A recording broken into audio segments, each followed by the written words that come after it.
चलिए बढ़ते हैं आगे। बात सरना धर्म कोड की करते हैं। धर्म कोड की मांग को लेकर 24 फरवरी को दिल्ली के जंतर मंतर पर हजारों की संख्या में आदिवासी जुटेंगे और अपनी मांगों को लेकर आवाज बुलंद करेंगे।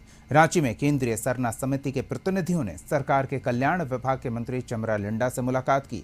मुलाकात के बाद समिति के अध्यक्ष नारायण ओरांव ने स्पष्ट किया कि आदिवासियों को उनकी धार्मिक पहचान मिलनी ही चाहिए। उन्होंने कहा कि आदिवासी समाज लंबे समय से अपनी पहचान की लड़ाई लड़ रहा है और अब समय आ गया है कि हम अपनी आवाज दिल्ली में उठाएं। आप यहाँ से जो झारखंड सरकार है, विशेष सत्र बुलाकर सरना आदिवासी धर्म कोड को पारित कराकर केंद्र को भेजने का काम किया था। फिर से हेमंत सोरेन की सरकार बन चुकी है और आज आप लोग मंत्री जी से भी मुलाकात करने के लिए आए थे। क्या बातें हुई, क्या प्लानिंग? इस विषय पर हम लोग ज़्यादा चर्चा नहीं कर पाए। मंत्री महोदय ने कहा कि एक समय लेकर हम लोग निश्चित समय लेकर बैठेंगे, लेकिन जहां तक झारखंड सरकार की बात है, हम लोगों ने 20 अक्टूबर 2020 को झारखंड प्रदेश के पूरे जिला में हम लोगों ने प्रदर्शन किया था। एक नारा के साथ में गए थे, इस बार सरना धर्म कोड नहीं तो वोट नहीं।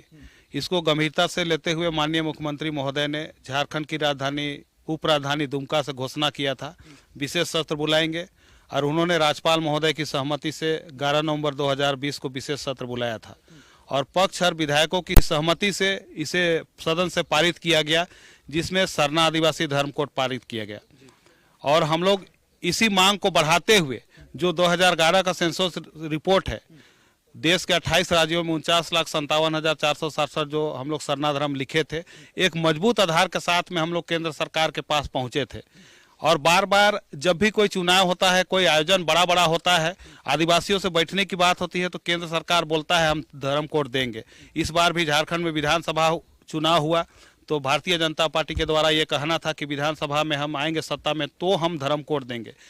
कई बार ये मजाक बना दिया जाता है कि पारित नहीं हुआ, तो हम ये बताना चाहते हैं कि अगर कोई राज्य पारित नहीं किया तो क्या हमें धर्म कोड नहीं मिलेगा? और उनका एक ही मांग है कि उन्हें उनकी अपनी धार्मिक पहचान मिलनी चाहिए। देखने वाली बात होगी कि जब दिल्ली में धरना प्रदर्शन किया जाएगा तो इसका असर केंद्र पर क्या पड़ता है।